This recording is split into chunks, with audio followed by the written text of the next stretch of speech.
பத்திரிகை உலகின் பிதாமகனாக தினத்தந்தி பத்திரிகையின் மூலமாக அதன் பிறகு பல தின வார பத்திரிகைகளை நிறுவி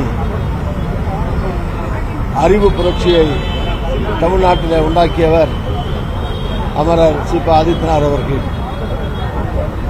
சாதாரண கிராமத்திலே வாழக்கூடிய படிப்பறிவு இல்லாதவர்களை கூட தினத்தந்தியின் மூலமாக படிக்க கற்றுக்கொள்ள தொடங்க செய்தவர் அமரர் ஆதித்தனார் அவர்கள். தன் உடல் பொருளாவி அனைத்தையும் தமிழுக்கும் தமிழர்களுக்கும் அர்ப்பணித்து சிறந்த சபாநாயகராக, சிறந்த அமைச்சராக, சிறந்த பத்திரிகை நிறுவனராக, பன்முகம் கொண்ட மிக பெரும் சக்தியாக தலைவராக திகழ்ந்த அமரர் சி.ப. ஆதித்தனார் அவர்களுடைய நினைவு நாளில் காங்கிரஸ் கட்சியின் சார்பில், என்னுடைய சார்பில் அவருடைய திருவுருவ சிலைக்கு மலரஞ்சலி செலுத்துவதிலே பெருமை கொள்கிறோம்.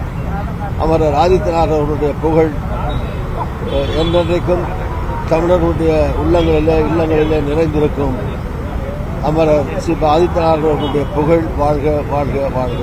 சார், அடுத்தவர் உழைப்பில் ஒட்டுண்ணியாய் அமர்ந்து கொண்டு துரோகம் செய்வது காங்கிரஸ் புரிதல் நேற்று நடந்த திமுகவுடைய இளைஞரணி கூட்டத்தில் தீர்மானம் பாஸ் பண்ணியிருக்காங்க. தொடர்ந்து காங்கிரஸ் திமுக விமர்சனம் பண்ணிட்டு இருக்காங்க. கடந்த பல ஆண்டுகளாக காங்கிரஸ் கட்சியும் திமுகவும் தமிழ்நாட்டிலேயும் சரி, அகில இந்திய அளவிலேயும் சரி ஒரே கூட்டணியில் இருந்து ஒன்றாக செயல்பட்டிருக்கிறோம். காங்கிரசுடைய அமைச்சரவையிலே திமுக தோழர்கள் பலர் அமைச்சர்களாகவும் இருந்து பணியாற்றியிருக்கிறார்கள். சட்டமன்ற நாடாளுமன்றங்களிலே, உள்ளாட்சிகளிலே இப்படி ஒன்றாக இணைந்து பல ஆண்டுகளாக செயல்பட்ட அந்த ரெண்டு இயக்கமும் இன்றைக்கு அரசியல் ரீதியாக பிரிந்து வேறு வேறு நிலைப்பாட்டில் வேறு வேறு கூட்டணியில் இருந்தாலும் கூட கடந்த காலங்களிலே ஒன்றாக இருந்ததை நினைத்து இதுபோன்ற விமர்சனங்களை திமுக தவிர்ப்பது நல்லது. கூட்டணி கட்சிகளுக்கிடையே ஏற்படுவதும் அந்த கூட்டணி பிரிவதும் வேறு வேறு கூட்டணி ஏற்படுவதும் தமிழ்நாட்டிலே அதிசயமான ஒன்றல்ல. கடந்த காலங்களிலே பல தேர்தல்களில் இதுபோல கட்சிகள் மாறி மாறி கூட்டணி அமைத்துள்ளன. திமுக கட்சியே காங்கிரஸ் அமைச்சரவையில் அமைச்சர்களாக இருந்து அதற்கு பின்னாலே பிரிந்து பிஜேபியோடு இணைந்து அமைச்சரவையில் இடம்பெற்று வந்திருக்கிறார்கள்.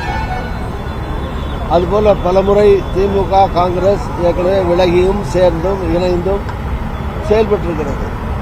இப்போது ஏதோ உலகத்திலேயே அல்லது தமிழ்நாட்டிலேயே புதிதாக ஒன்று நடந்ததைப் போல ஒருவரை ஒருவர் காலசாரமாக திட்டிக் கொண்டிருப்பதும், தரக்குறைவாக விமர்சனங்கள் செய்து கொண்டிருப்பதும், திமுக திட்ட ஆரம்பித்தா திருப்பி காங்கிரஸ் சார்பில் அதுக்கு பதில் சொல்லி திட்டுவார்கள். இது எவ்வளோ நாளைக்கு இந்த மாதிரி மாற்றி மாற்றி திட்டிகிட்டே உட்காந்துருக்கிறாங்க. ஸோ திமுக வேலையை பார்க்கட்டும், காங்கிரஸ் வேலையை பார்க்கட்டும். இப்படி அவரவர்கள் என்ன காரியத்தில் ஈடுபடுறார்களோ அதில் அவர்கள் தொடர்ந்து செயல்பட்டு கொண்டு தமிழ்நாட்டுக்கும் தமிழ்நாட்டு மக்களுக்கும் தங்களால் முடிந்த பணிகளை செய்ய முற்படுவதுதான் சிறந்ததே தவிர ஒருவரை ஒருவர் தரக்குறைவாக திட்டிக் கொண்டிருப்பது அவசியமில்லாதது, தேவையில்லாதது, அது நாகரிகமானதும் அல்ல. பாஜக ஜெயிக்க காரணமே காங்கிரஸ் தான், அவருடைய செயல்பாடு தான்.